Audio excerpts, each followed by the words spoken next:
Hey, everybody. Oh, that was the wrong camera. Hey, everybody. Economic Ninja here. I hope you're doing great. We're going to talk about side hustles today.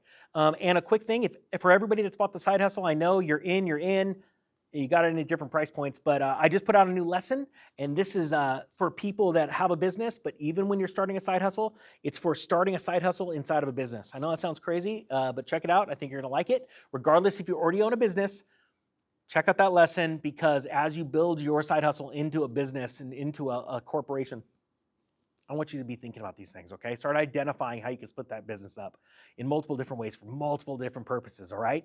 One of them being able to market it for sale, one business, splitting it up. Anyway, sorry, enough about that. I want to talk about why I started a side hustle. One of my most successful side hustles, actually two of them, were started during the recession of 2008, and why I did it and what I learned about it, okay? So everybody knows that I had a palm tree business, right? And then I started flipping tractors. Those two side hustles were making me between $50,000 and $100,000 a year in extra money, and it was absolutely amazing. And those two side hustles were just me. I had my kids in the back of the truck buying up trees, hauling them all over the state, and selling them out of my backyard. I had a track house, literally had 1,000 palm trees at one time. And then in my track house backyard, at one point, I think I had 13 attachments, Bobcat attachments, and 2 to 3 tractors for sale. Like at any time I was selling something, I was making lots of money. And it happened in the recession. And a lot of people would have thought that you can't have a successful side hustle during a recession, but I actually say the opposite. I say during a recession, when people aren't spending, is the best time. Why? Because people panic, right? During the Great Recession, I was buying tractors from people that were selling their tractors because they were losing their homes, right? So they're selling their tractors because they were going to live in condominiums or moving out of state. For so many different reasons, they gave away the toys that they'd bought because they'd over-leveraged themselves. I bought those and I would sell them to people around the state or around the country. And actually, sometimes I sold them around the world, so like Lebanon and places like that. I sold them to people that had money, right? And I was selling palm trees and fruit trees to people that had just went back to basics. They were fixing up the house that they had. They stopped trying to buy the bigger house down the street to impress the Joneses. They were just fixing up their home. So they spent their money on things like that. So those two times were very successful. It was really neat. Not only did people panic and sell their stuff, businesses panicked.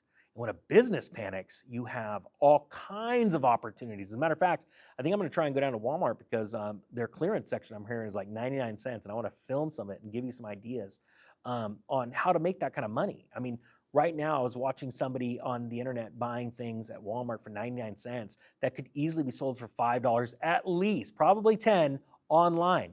And you think about that, you're like, you could immediately make 5 or 10 times your money like that. Now, I know it's just on a $1 item, but if you think about it, from people that say, I have no money to start a business, why wouldn't you?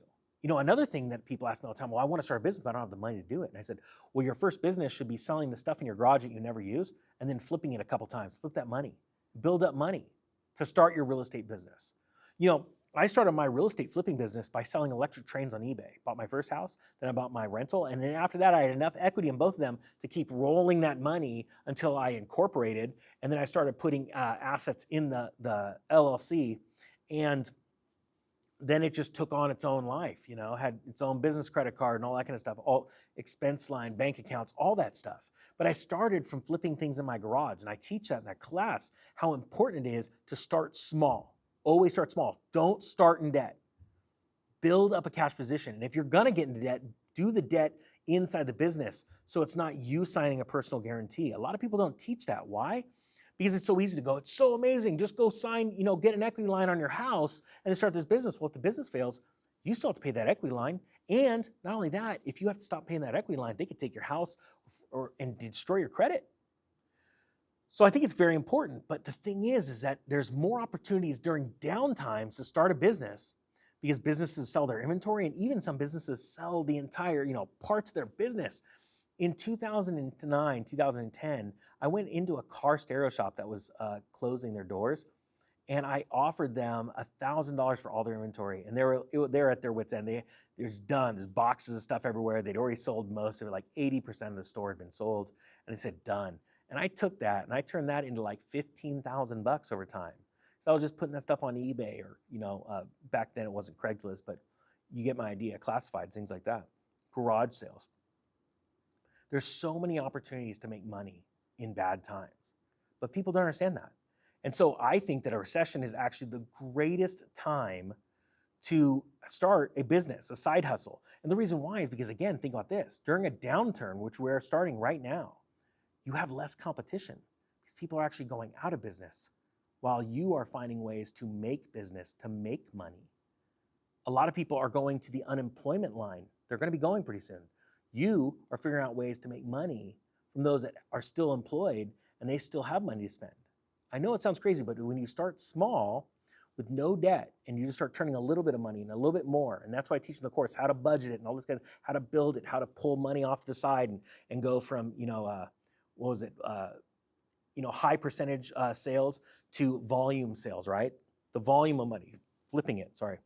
I think it's important for people to know these nuts and bolts because you are about to experience one of the greatest opportunities to buy up assets for pennies on the dollar.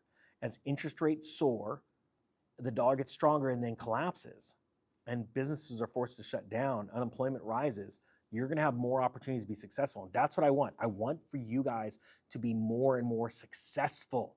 I don't want people lining up in the bread lines. I can only help so many people. But the thing is, and that's why you don't have to buy the course to just learn this lesson. I think that's the most important part. Start in your garage, start small, start flipping things, start a garage sale, sell stuff. Actually take notes. What sold the first? What sold fastest? What were people asking for? Hey, do you have any of this? Do you have any of that? Write that stuff down.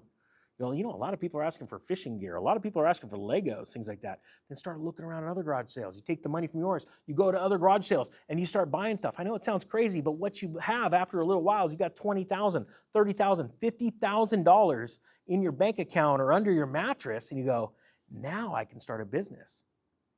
What if you were to build that 50 grand up to 100 grand?